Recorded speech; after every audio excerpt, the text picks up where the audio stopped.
We've all heard of comfort food, the kind of food you like to eat regardless of its nutritional value, but it just makes you feel good. It's my professional opinion. We should get the hell out of here. He is inside with us! You don't really know much about Halloween. The last great one took place 3,000 years ago when the hills ran red. You smell that? It's your fear. You will never get away! Stop it! Stop it! Happy Halloween.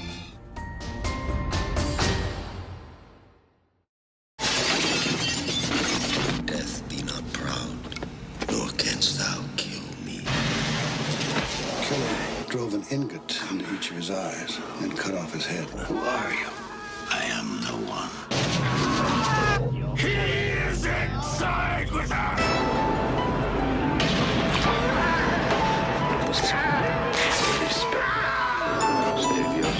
So, moving on to our other notorious horror threequel. This one has a very fascinating history. Firstly, because this one, a lot of it was made because the second was so freaking awful that the director in question, who is the writer of the original book, wanted to make a film to kind of wash everyone's mouth out. And the studios wanted an Exorcist III, so they kind of came to some kind of very loose arrangement in order to make it. William Peter Blatty, the author of the original Exorcist, had a book called Legion, which, for all intents and purposes, I have not read this book, unfortunately, was, for all intents and purposes, a sequel to The Exorcist, where it focused on the character of Lieutenant Kinderman, who in the original movie was played by Lee J. Cobb, this time played incredibly by George C. Scott. Gemini assembled the twins. That was 15 years ago. Go ahead, Lieutenant. Temple, why are you encouraging this? Shut your mouth!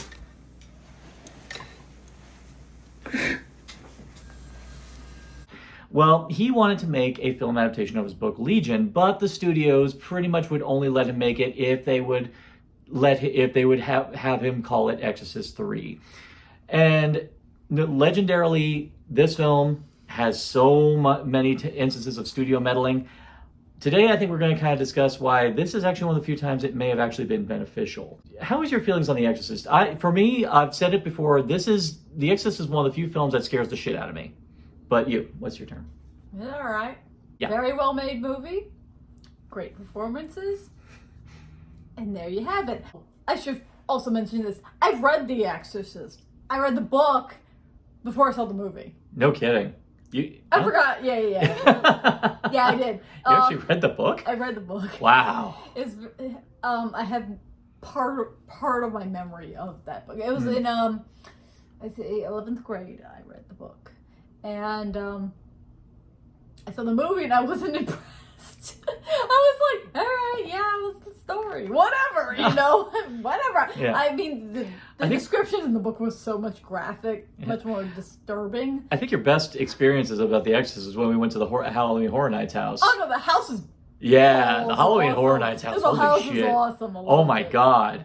Oh man! So basically, we both approach it from two different sensibilities. I adore the original film, and you are lukewarm on it at least. I mean, I respect it greatly. I'm not married to it. I've seen some reviews of the second one, and that looks just batshit. Well, that's John Borman for you. But I kind of think it looks like entertaining batshit. Not in honor of the original, though. I could see if you like the original, that would be just horrible. Yeah, many horror fans actually openly will say Exorcist III is the true Exorcist II. When we first watched Exorcist III, the theatrical version, by the way, I should probably specify that. Yeah. We chose to just watch it, and I was actually very impressed with the tone and the focus. We did get a little bit of a buzz of people saying that it ain't half bad. And admittedly, we were enticed by the wonderful presence of Brad Dourif.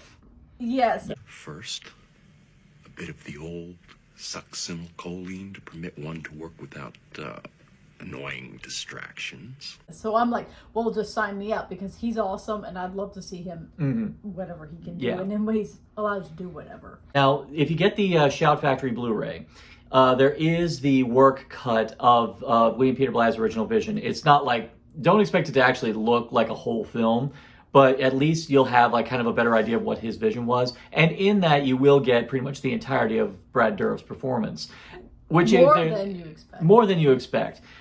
With that being said, though, when we compared one and the other, I will actually kind of lean on the theatrical cut on this one. Sorry, William Peter Blatty. I feel dirty to say that the theatrical version that the studios pushed is maybe the better film, and it's only in a few small points. One, I think the pacing is a little bit better. Mm-hmm. Two is that the whole crux falls on to Father Harris. Father Karras, yeah. Father Karras is still alive. His body's still alive, but he is inhabited by the Gemini killer. You must get them to do that, Lieutenant. It's important. The Gemini is dead. No, I am not! I'm alive! Well, in the original Legion version, you never see Father Karras. You just see the Gemini killer. Whereas in the theatrical version, no. They actually have Jason Miller come back Yeah. to be the body of Father Karras. Now, this is actually, and I gotta say, I'm really impressed with Jason Miller because notoriously he was an alcoholic, a really heavy one, and around this point he was on the cusp of like he didn't want to do it, but he kind of got roped into it. But he was suffering from something which I only heard about because of this movie called Wet Brain. So his he could not memorize any of those monologues worth a damn. So they basically recorded what they could. And a lot of times they just basically had him mouthing Brad Dourif's performance a lot of times. But to Jason Miller's credit, he still threw himself into it to the point where he was still willing to let himself be crucified in the movie. He was still willing to wear the crazy-ass contacts. He was still all in. So Jason Miller, freaking salute you for your commitment. He did what he needed to do. And the thing is with the theatrical versions, because you have him as Father Karras, the physical body, and then they cut to the Gemini killer, who's Brad Dourif, who's just lit the screen up. He is amazing in this film. No questions asked. He's fantastic. Now, in the original cut, with the Legion cut, he's there the whole time. It's always him.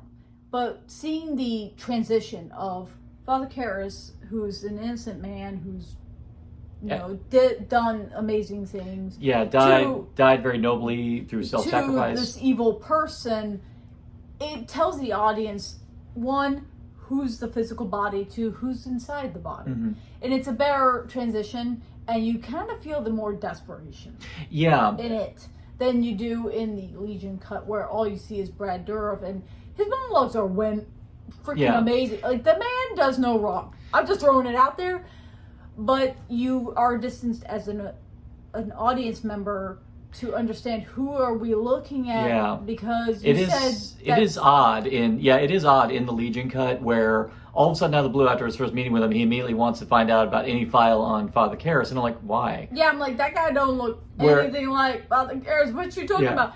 But in the theatrical version, you see Father Karras, so you understand what is physical and what is inside. Yeah, exactly. And it's kind of, it's really intense too, because when they reveal the Gemini killer, like physically reveal him to the audience, it's really intense. And I mean, Brad Dourif sells that moment. Like, he was like, "This is my time." And even freakier is just the idea that the Gemini killer has influence over everyone who's around him, to the point where he's got freaking little old ladies climbing on the ceiling, and of course, pretty much the second greatest jump scare in movies.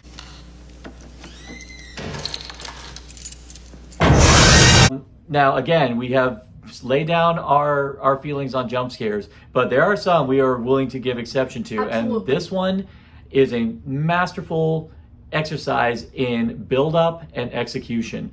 The movie does this incredible thing, and the shot lasts for maybe a minute and a half. Oh, it's a long one. And it honestly feels like a security camera, because it just does slow pans left and right. And the thing that I was focusing on was the security guard in the background. Like, where is he going? Like, because I knew what was coming, and I'm like, wait, is he? And I didn't even realize he got up and went and left the room. Yeah. And I'm like, oh snap, dude, you ain't there to see this, and And you see that, great. and the nurse like closes the door. She even looks in the room where the nun comes out, and nothing. Or the person. Or the person, or whatever it was. So there's subtle ways that it hints that there shouldn't be anything coming out, but fucking boom. George C. Scott, when the man wanted to put his effort into something, he put his effort into it. Yeah. And I will always respect him for that. Between this and The Changeling, George C. Scott really brought it. I mean, my first experience with him was Dr. Strangelove, which is probably... No, it wasn't. Wasn't? Rescuers Down Under, baby. Oh, God. Yes! Did you take one of my eggs? Open your mouth. Oh, my God, He's McLeish! Oh, I fucking love him now. I love McLeish. He's the best. Yeah. Okay, knowingly Knowingly, there we go. was Dr. Strangelove. It's jet exhaust frying chickens in the barnyard. Yeah, but has he got a chance? Has he got a chance? George C. Scott was a great replacement for Lee J. Cobb. And you know what? And stuff like that really kind of helps Exorcist III still stand on its own in lieu of the fact that it is a sequel. To a classic. Yeah, to a classic. And I will say having William Peter Blatty be the director really did at least help lend to the idea of this being a sequel. I would definitely say this one definitely felt way more spiritual than the clusterfuck of Exorcist II. Well, absolutely. Yeah. I mean, but that's not saying a lot. Yeah. because- Now, going back to the... now, there's another thing that was added on because of the studio's insistence. Specifically, the character of Father Morning, played by Nicol Williamson. The less said about Nicol Williamson, the better. And I'm not just saying that because of Spawn. I'm saying it because the guy was a fucking asshole. Yeah, but still, the fact is, unfortunately, the guy, when he was on. And even though it was a tacked-on role, they still at least tried to give him some level of gravitas. That's all right. But I will say this, the exorcism itself, when it happens, is pretty freaking hardcore. I mean, here's the thing. It's a climax. It is a climax. As good as the original Exorcist climax? No. Of course No, not. it's a little But quicker. it is a climax. And the thing is in the original version, there is no climax. It really cuts really quick. After- and it's actually kind of like... After- like really... Alright, Legion, I love you very much. I love the story. But that climax is like super bad sex. Like you just try, and you nope. Good didn't happen. Yeah, good foreplay with because this whole It scene all where went and it went just... It's the whole scene where the granny comes and invades the house and tries to kill his daughter. That's the all I'm foreplay. saying. That's the foreplay, but Like- then it just goes right into and him then- going to the hospital and shooting him. Yeah, and just nothing. Yeah. Whereas at least in the theatrical, you have an exorcism, which makes kind of sense because you'd think you want to help Father Karras and get the Gemini killer out of him. You think that, oh no, I'm going to just shoot you. Like, okay, by the way, sir, that is murder. Yeah. I'd just like to point that out.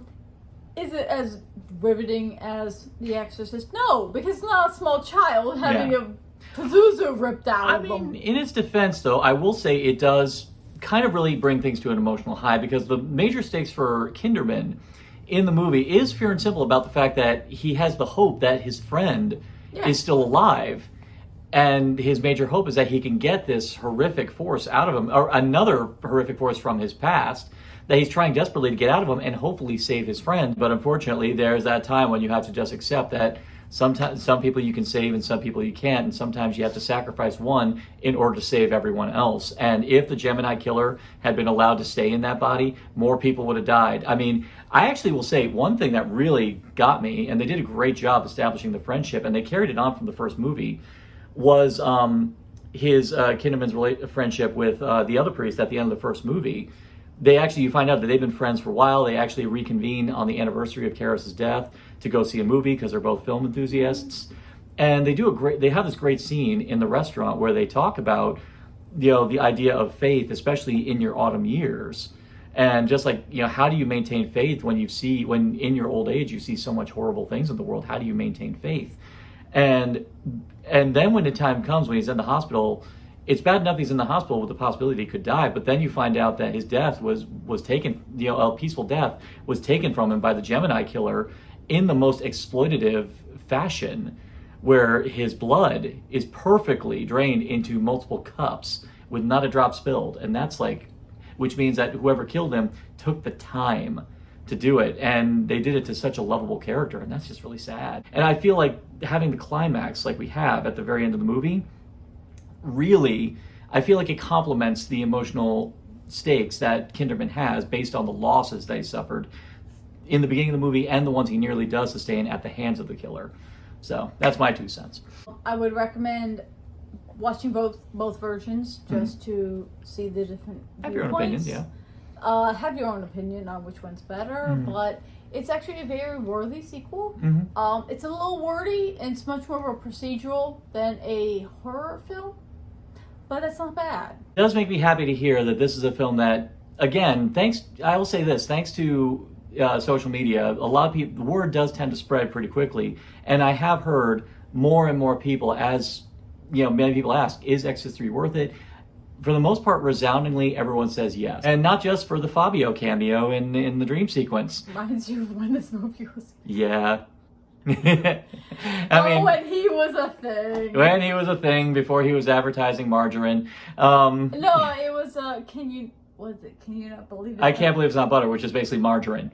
Yeah, but I guess it was, but... It was so margarine. Funny. It was so Oh, it was funny. hilarious. I laughed every time. Yeah, the But thing then is... especially when the Karens around me were like, it'd be better if he didn't speak. And I'm like, what? And I was like... Wow. And I was 13 at the time, or something. I was young, and I was like, is that how this And is? it's like sometimes women and men do have some things in common.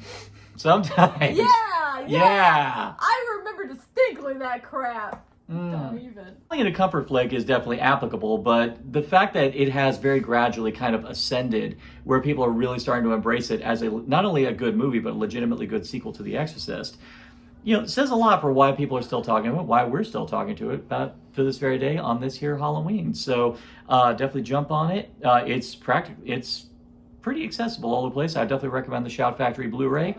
Big shock. So with that, like, share, subscribe, click, thou shalt be served.